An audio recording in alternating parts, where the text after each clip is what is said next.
പാനൂരിലെ bomb സ്ഫോടനം സിപിഎമ്മിന് തലവേദനയായിട്ടുണ്ട് എന്നുറപ്പാണ്. അതുകൊണ്ടാണ് അവർ പരസ്പര വിരുദ്ധമായ കാര്യങ്ങൾ പറഞ്ഞുകൊണ്ട് ന്യായീകരിക്കാൻ ശ്രമിക്കുന്നത്. പാനൂരിലെ ബോംബ് നിർമ്മാണം കുന്നോത്തുപറമ്പിലെ BJP കോൺഗ്രസ് പ്രവർത്തകരെ ലക്ഷ്യമിട്ടാണ് എന്നാണ് പുറത്തുവന്ന വിവരം.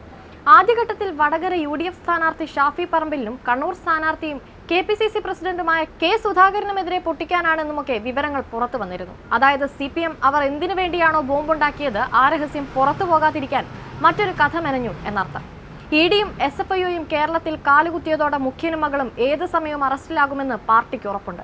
കരുവന്നൂരിലേക്ക് ED എത്തുമെന്നായപ്പോൾ പിണറായി പാഞ്ഞെത്തിയതും അകത്താകുമോ എന്ന ഭയം കൊണ്ടാണ്. ഇനി പിണറായി മാത്രമാണോ അറസ്റ്റിന്റെ വക്കിലാകുന്നത് എന്ന് ചോദിച്ചാൽ തീർച്ചയായും അല്ല. മുൻ മന്ത്രിമാരായ തോമസ് ഐസക്, AC മൊയ്തീൻ, മുഖ്യമന്ത്രിയുടെ മകൾ വീണ എന്നിവരൊക്കെ വിവിധ കേസുകളിൽ കുടുങ്ങി അറസ്റ്റിന്റെ വക്കിലാണ്. അറസ്റ്റ് രാഷ്ട്രീയമായി വലിയ തിരിച്ചടി ഉണ്ടാക്കുമെന്നതിനാൽ വലിയ തോതിൽ കലാപമുണ്ടാക്കാൻ CPM തയ്യാറാക്കിയ പദ്ധതിയുടെ ഭാഗമാണ് ബോംബ് നിർമ്മാണം എന്ന് തന്നെ കരുതാം. പൊതുജനത്തിന്റെ കണ്ണിൽ പൊടിയിടാനുള്ള തന്ത്രങ്ങൾ. സത്യത്തിൽ എന്തിനാണ് ആ ബോംബ് ഉണ്ടാക്കിയത്?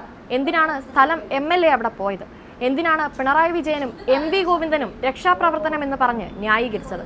തെരഞ്ഞെടുപ്പ് മാത്രമല്ല ഇവിടുത്തെ വിഷയം, അത് അറസ്റ്റിനോടടുക്കുന്ന മുഖ്യമന്ത്രി കുടുംബത്തിലെ ആശങ്കകൾ കൂടിയാണ്. അതുകൊണ്ട് കേസുകളിൽ കുടുങ്ങിയ CPM നേതാക്കളെ കേന്ദ്ര അന്വേഷണ ഏജൻസികൾ അറസ്റ്റ് ചെയ്താൽ കലാപമുണ്ടാക്കാനായി നിർമ്മിച്ചതാണ് ബോംബുകളെന്ന് കരുതാതിരിക്കാനാകില്ല. ബോംബ് നിർമ്മാണത്തിനിടെയുണ്ടായ സ്ഫോടനത്തിൽ CPM പ്രവർത്തകൻ മരിച്ചു. കേസിൽ മുഴുവൻ പ്രതികളും പിടിയിലായി. സ്ഫോടനം നടന്നയുടനെ ഒളിവിൽ പോയ മുഖ്യ സൂത്രധാരൻ DYFI Kunnothuparamba unit secretary Shijal K, Akshay എന്നിവരെ പോലീസ് സംഘം അറസ്റ്റ് ചെയ്തു. പാനൂർ സ്ഫോടനം വടകര മണ്ഡലത്തിൽ ഉൾപ്പെടെ തിരിച്ചടിയുണ്ടാക്കുമെന്ന വിലയിരുത്തലിനെ തുടർന്ന് CPM നേതൃത്വത്തിൽ അഭിപ്രായ ഭിന്നതയുമുണ്ട്.